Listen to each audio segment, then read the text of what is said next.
এখনো মানে দর্শকের সামনে দম আসার আগ পর্যন্ত আমরা দমটা সঞ্চয় করছি, সেই প্রিপারেশন নিচ্ছি যাতে দমটা লাগিয়ে আমরা দমের কাজ করতে পারি এবং দর্শকরাও যেন একটু দমটা সংগ্রহ করে আমাদের দম দেখার জন্য। দর্শক হিসেবে আমার প্রশ্ন আছে, লুকটা কি দমের লুক নাকি?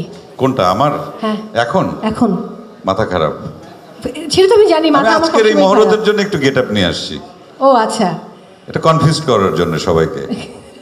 কনফিউজ করার ব্যাপার ওস্তাদ। শাকিল ভাইটা অরিজিনাল, আনিস ভাইটা অরিজিনাল, আরিফ তো নকল, আমারটা নকল। ও আচ্ছা, সাদা পাকাটা নকল বানানো।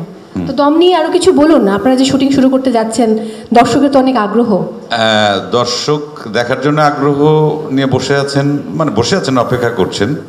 আর আমরা দমের ঘোষণা যখন দেওয়া হলো প্রথম, তারপর থেকে প্রায় 1 বছরের বেশি সময় পার হয়ে গেছে। 2 বছর প্রায়। 2 বছর প্রায়।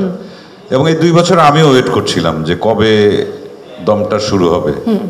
প্রায় আমার ভাই রনি, আমার এই সিনেমার ডিরেক্টর, প্রডিউসার, সবাইকে আমি ফোন করে কবে হবে শুরু, কবে হবে শুরু। যাক, আজকে সেই আনন্দের দিন যে একদম অফিসিয়ালি ঘোষণা হচ্ছে আজকে মহরত, শুভ মহরত। তার মানে দমটা হবেই এবং খুব তাড়াতাড়ি আমরা শুটিংয়ে যাব। তারপর শুটিংটা শেষ করে এলে পরে তো একদিন তো মুক্তি পাবেই, সেটা টেকনিক্যাল টাইম যতটুকু লাগবে আমাদের। তো এটার জন্য আমি আসলে উচ্ছ্বসিত এবং কি বলবো, খুবই এক্সাইটেড সত্যি কথা বলতে, যে একটা নতুন গল্প, নতুন চরিত্র, নতুন একটা দেশে গিয়ে কাজ করব যেখানে যাওয়া হয়নি, সেই তাও আবার কাজাকিস্তান। হ্যাঁ, সেখানে গিয়ে মানে এই যে চ্যালেঞ্জটা একজন অভিনেতার জন্য, তো এই চ্যালেঞ্জটা নেওয়াটাই স্বাভাবিক।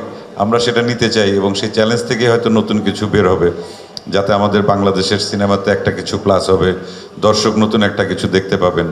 তা দর্শকদের মতো আমরাও সেই অপেক্ষাতে আছি যে কাজটা কিভাবে সাকসেসফুলি আমরা করতে পারি, এবং আপনারা দোয়া করবেন।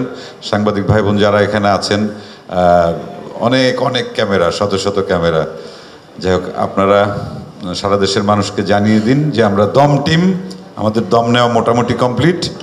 এখন আমরা একদম ঝাঁপিয়ে পড়ব। কাজ শুরু হয়েছে অনেক আগেই, কিন্তু শুটিংয়ের কাজ আমরা খুব দ্রুতই শুরু করব এবং ভালো একটি সিনেমা যেন আপনাদেরকে আমরা উপহার দিতে পারি।